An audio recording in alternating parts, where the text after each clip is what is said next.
por llegar a la Asamblea Nacional. Habida cuenta que se les ha hecho costumbre a muchos funcionarios de gobierno hacer caso omiso a las peticiones de los asambleístas o de la misma Asamblea Nacional cuando se los ha invitado a comparecer para saber de primera mano la información que queremos saber para nosotros asimismo tomar las medidas correspondientes. Permítame, señor presidente, encargado asimismo, saludar a todos los migrantes ecuatorianos alrededor del mundo, que muchos de ellos están empezando a perder ya sus trabajos y las remesas van a empezar a disminuir, siendo las remesas, como todos saben, en la Asamblea Nacional y en todo el país, el segundo renglón de ingreso al erario nacional y que hoy por hoy se constituían en el primer ingreso al erario nacional ante la caída de las exportaciones de toda la producción ecuatoriana por esta pandemia desleal. Señor ministro, yo he escuchado detenidamente, con mucha atención, el informe prácticamente de labores suyo. Alentadores informaciones, alentadores datos estadísticos, pero en realidad lo que se está viviendo no es cierto.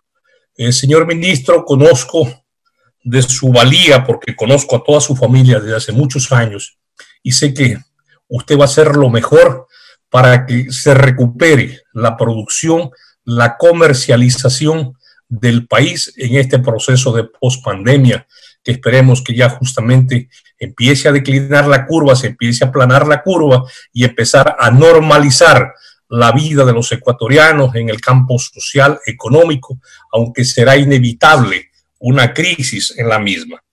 Señor ministro, en reiteradas ocasiones he tratado de hablar con usted y solamente he conseguido hablar con uno de sus subsecretarios.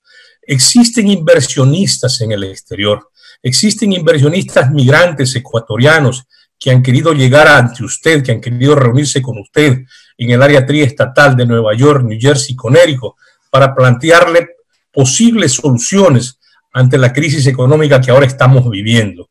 Señor ministro, asimismo, me preocupa, como debería preocuparle a usted como buen lojano, la situación de los pequeños comerciantes en la frontera, a quienes comúnmente se los ha estereotipado como contrabandistas, aquellos que buscan el día a día, aquellos que no pueden permanecer en casa en esta pandemia porque tienen que salir a buscar ese cachuelo que les sirve para comer diariamente a su familia.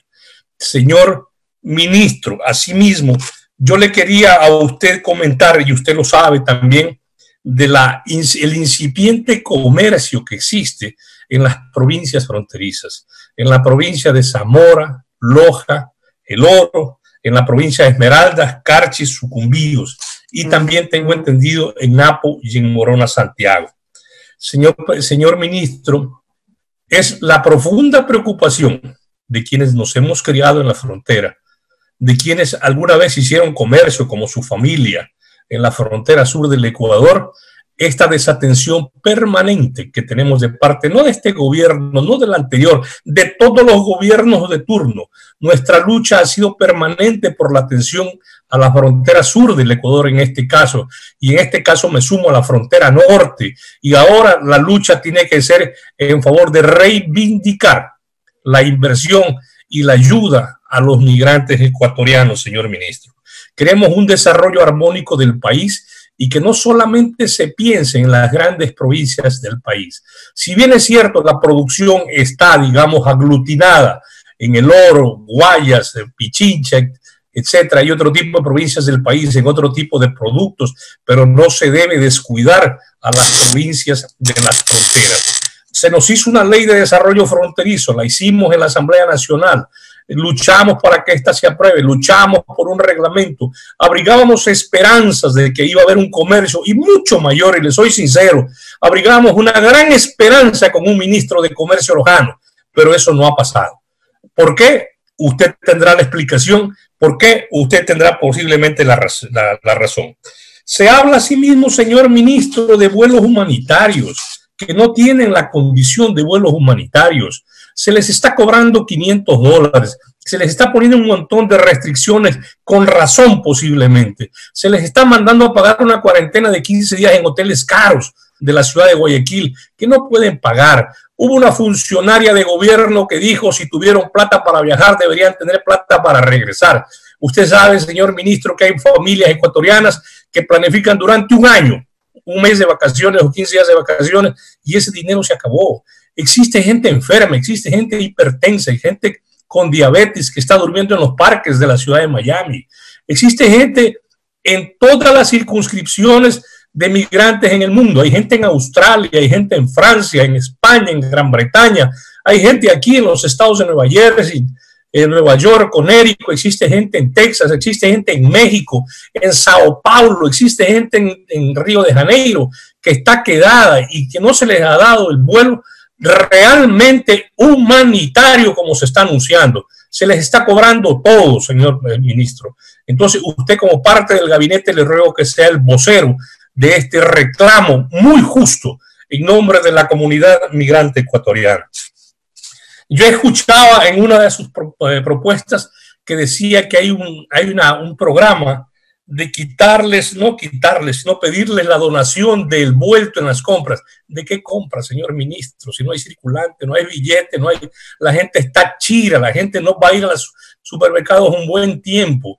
Entonces, eso es mentir. No podemos hacer propuestas populistas de reducir el sueldo a fulano, a sutano, a mengano y no se apunta a los verdaderos funcionarios públicos, en donde los salarios sí son exorbitantes, como por ejemplo a cierta diplomacia ecuatoriana. Yo sugiero, señor ministro, y sugiero a la Asamblea Nacional, y ojalá nos hagamos eco, ¿por qué no pedir que se dejen insubsistentes todos los nombramientos y designaciones de carácter político en la diplomacia ecuatoriana, a cargos de designación política que no saben de lo que están haciendo en los consulados y en las embajadas, y dejar a gente de carrera?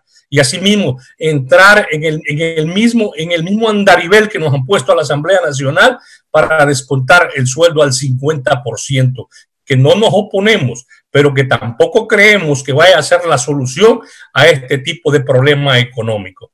Señor ministro, para terminar, yo quiero puntualizarle 3 preguntas. ¿Cuáles son los mecanismos que el gobierno piensa utilizar, sean estos tributarios, tasas de interés de entidades bancarias, créditos e incremento de inversión extranjera para reactivar el sector productivo del país, y cómo se va a incentivar el comercio exterior, sobre todo en los puertos secos del país, los puertos del norte, centro y sur del país, que son mecanismos positivos para reactivar la economía? ¿Qué piensa hacer el gobierno con los puertos secos para generar una reactivación económica en puntos vulnerables del país, los cuales muchas veces se encuentran en el olvido? Muchas de las veces cuando se habla de reactivar la economía, les botan la pelotita a los gobiernos autónomos descentralizados, cuyo presupuesto en primer lugar es mínimo, y aparte de eso se lo están debiendo porque no les han hecho las debidas asignaciones. Señor ministro, tenemos que hablar con seriedad en función de país. Nuestro movimiento político ha dado muestras claras de seriedad y de madurez política.